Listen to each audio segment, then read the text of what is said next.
Il problema del colesterolo è un problema abbastanza delicato da trattare. I numeri che ci porta chi ha fatto questa domanda sono abbastanza chiari per capire che forse sì, non siamo tutti impazziti, ma qualche elemento di follia sta attraversando il mondo della cardiologia.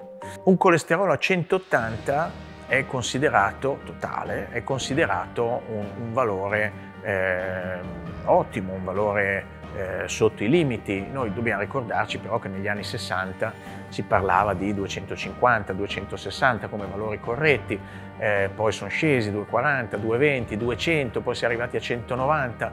Non si poteva più, per spingere i farmaci anticolesterolo, di continuare ad abbassare questo valore, perché noi dobbiamo sapere, e dobbiamo saperlo bene, che chi ha fissato questi limiti spesso aveva dei conflitti di interesse nei confronti di aziende farmaceutiche che spingevano per dei limiti sempre più bassi nei confronti dei valori di colesterolo totale. Siamo arrivati a 190, nessuno ha avuto più il coraggio di scendere, perché il colesterolo è una molecola preziosa che aiuta a svolgere determinate funzioni, perché è precursore del coenzima Q10, quindi dell'attività mitocondriale, precursore degli steroidi anabolizzanti, quindi aiuta a fare muscolo, è precursore della vitamina D, quindi aiuta a fare osso forte e duro e resistente, è precursore del testosterone, quindi aiuta gli uomini a essere più muscolosi, forti e virili, ed è precursore degli estrogeni, aiuta le donne ad essere più belle, quindi è precursore anche del cortisolo, quindi aiuta a non essere depressi, aiuta ad avere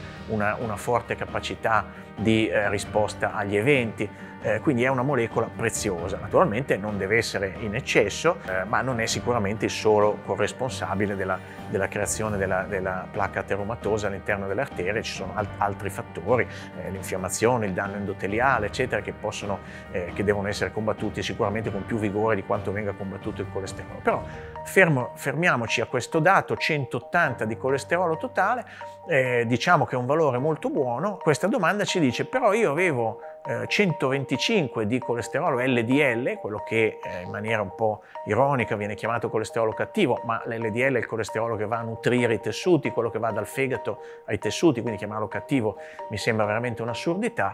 Ecco, questo LDL a 125 viene considerato oggi altissimo. Perché? Perché i cardiologi hanno dato due altri valori, dicono: se non ci sono fattori di rischio cardiovascolare deve stare sotto a 100, e se invece ci sono questi fattori deve stare sotto a 70. L'LDL, il colesterolo cosiddetto cattivo. Allora, se noi vediamo questa persona che ha 180 di totale, ha 125 di LDL, cioè siccome ha una pressione che è leggermente più alta rispetto al 120 su 80 che i cardiologi indicano come ottimale, ha un fattore di rischio cardiovascolare, quindi deve essere inferiore ai 70. Quindi vuol dire che dovrà essere aggressivamente trattato con dei farmaci anticolesterolo. Questa è una deriva a cui non avremmo mai dovuto arrivare. Il colesterolo è un fattore di rischio marginale rispetto ai veri fattori di rischio cardiovascolare, che sono, ricordiamolo, fumo, sedentarietà, obesità, diabete.